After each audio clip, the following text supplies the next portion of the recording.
welcome to Pulse of the Port. I'm your host, Sean Horejs. I am standing literally in the path of progress. Alongside me is the ramp that connects the southbound 710 freeway to westbound Ocean Boulevard. But soon, this ramp will be no more. It will be demolished to make way for the Port of Long Beach's Gerald Desmond Bridge replacement project. This $1.2 billion effort will create the largest cable-stayed bridge in California, one with a road deck more than 200 feet high, allowing the world's largest ships to safely pass below. A man who knows all about the project is Port of Long Beach Community Relations Manager John Pope. Thanks for joining us, John. All right, thanks, Sean. Now, a lot of work has already been done on this project, but take us through the process so far. That's right. Well, the last year or so has really been about clearing the path for the new bridge. There's a lot of groundwork that has to be done, and a lot of old abandoned oil wells that needed to be removed. We had some maintenance buildings that needed to be demolished. We also had some big off-ramps. Over in our Pier T area was the first, and now behind us is the second of two big off-ramps that need to come down, two connectors that are in the path of the new bridge. Now, why is this bridge project so important? Well, this Gerald Desmond Bridge project is critical not only for the Port of Long Beach, but really the nation. About 15% of all the nation's goods travel over this bridge as they come into the country from ships. But also about 75% of the traffic is commuter traffic, so it's a huge thoroughfare between Long Beach and San Pedro. The Port of Long Beach isn't just breaking new ground with this bridge project, it's setting benchmarks on the water as well. The Harbor Patrol's new one-of-a-kind emergency landing craft is getting a lot of attention. She began serving the United States Army in 1971, but this vessel has a new name and a new mission. Meet the LC-M8 Seaforce, the state-of-the-art working home of the Harbor Patrol dive team and a key piece of the port's disaster response plan. LCM stands for Landing Craft Mechanized. There is no other boat like this at this time that I know of on the West Coast. That's because it was transformed specifically for the Port of Long Beach by Curtin Maritime.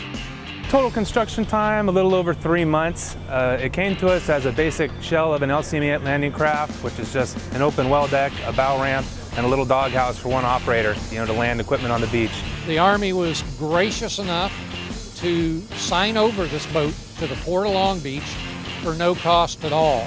The total cost to rehab and retrofit this boat was around $1.5 million, over which $1 million was covered in grant funding.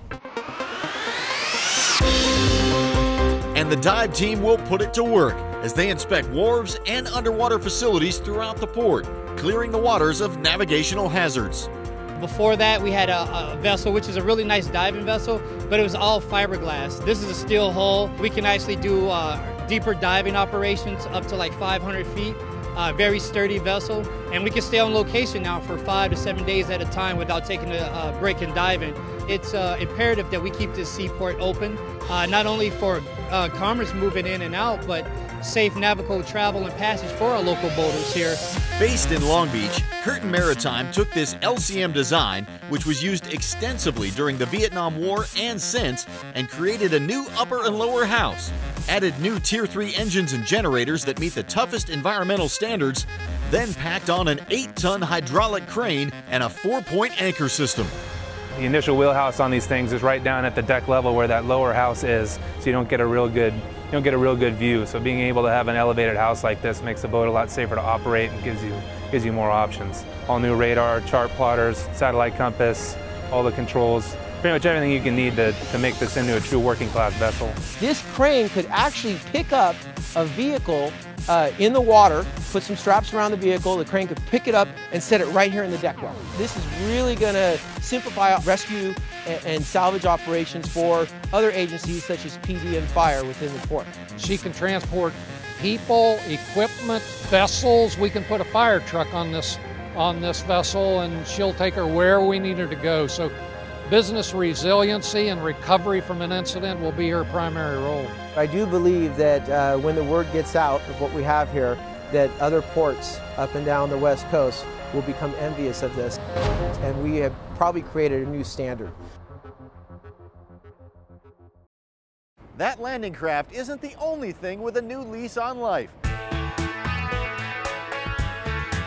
Coming up after the break, you'll meet a very fortunate pelican named Pink that is now on the mend thanks to the Port of Long Beach and an incredibly caring bird rescue team. We'll be right back.